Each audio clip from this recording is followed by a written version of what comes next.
"What's this?" he says. "Bow to my hat, you dogs." "Never," says Del. "Take him," shouts Kessler to his men. "For this you must die, Del," cries Kessler angrily, but Del is not afraid. Then Kessler looks at the apple in his hand and smiles. "Wait. Shoot this through this apple, my friend, and you can live." "All right," says Del. "Take the boy to that tree and put the apple on his head," Baron Kessler tells his men, and he laughs. Del takes 2 arrows out and gets ready to shoot. "You can do this, father," shouts Carl.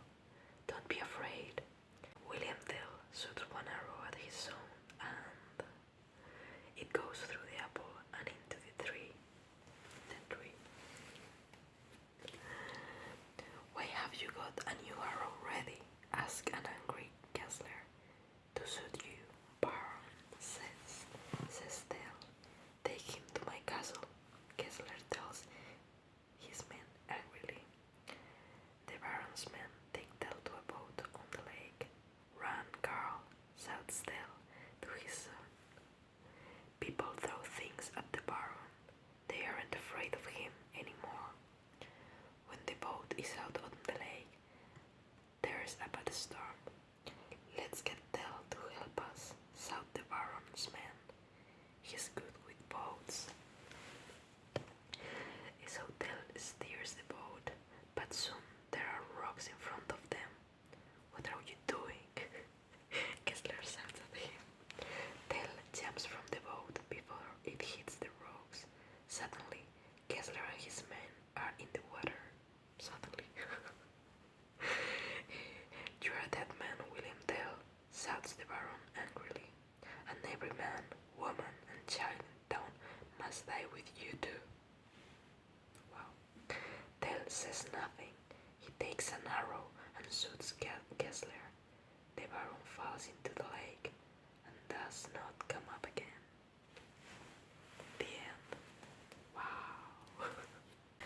Okay, maybe that was a little bit short, so I'm going to read the next story. It's called Tom Blood. I have never heard about this, but we'll see. Tom Blood arrives home after fighting in the English Civil War. "Where are you?" he calls to his wife. But there's nothing in the house, and his wife isn't there.